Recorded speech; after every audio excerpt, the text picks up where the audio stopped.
Private స్కూళ్లలో పిల్లలను చదివిస్తున్న తల్లిదండ్రులారా, మీకు ఈ విషయం తెలుసా? తెలంగాణ రాష్ట్రంలో ఒకే ఒక్క ఏడాదికి ఈ కార్పొరేట్ స్కూళ్ళు కాలేజీలు ఎంత పెద్ద దందా చేస్తున్నాయో తెలుసా? ఎన్ని వేల కోట్ల ఫీజులు మీ వద్ద గుంజుతున్నారో తెలుసా? 90,000 కోట్లు. అవును, అక్షరాల 90,000 కోట్లు. 9 తర్వాత 11 సున్నాలు. ఈ డబ్బంతా ఎవరిది? ఆటో నడుపుకునే డ్రైవర్, కూరగాయలు అమ్ముకునే చిరు వ్యాపారం, సామాన్య ఉద్యోగిది, కూలీనాలు చేసుకుని బ్రతికే పేదవాళ్ళ సొమ్ము. అంటే అది మన సొమ్ము. ఉచితంగా అందాల్సిన విద్యను వ్యాపారంగా మార్చింది ఎవరు? తెలంగాణలో 11,689 ప్రైవేట్ స్కూళ్లు ఉన్నాయి. అందులో 37,43,893 మంది పిల్లలు చదువుతున్నారు. ఇందులో మీ పిల్లవాడు కూడా ఉన్నాడు కదా.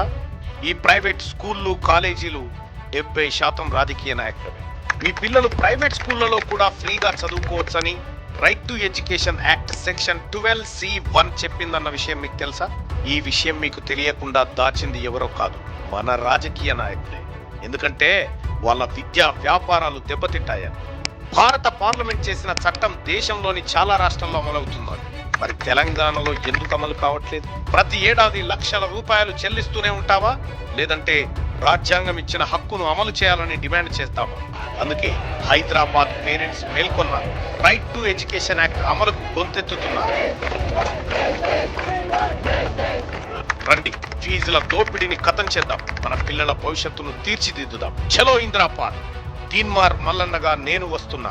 మరి ఫీజులు కట్టలేక అవస్థ పడుతున్న తల్లిదండ్రులారా, మీరు వస్తున్నారా? ఒక్కరోజు రండి. ఏప్రిల్ 26, 2026న ఉదయం 11 గంటలకు కలుద్దాం. మన హక్కు మనం సాధించుకుందాం. జై తెలంగాణ.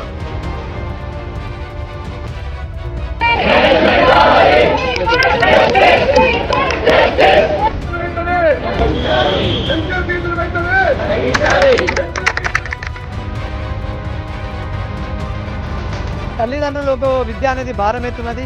ఇంజనీరింగ్ లేనటువంటి ఫీజులను ఈరోజు ఎల్కేజీ స్టూడెంట్స్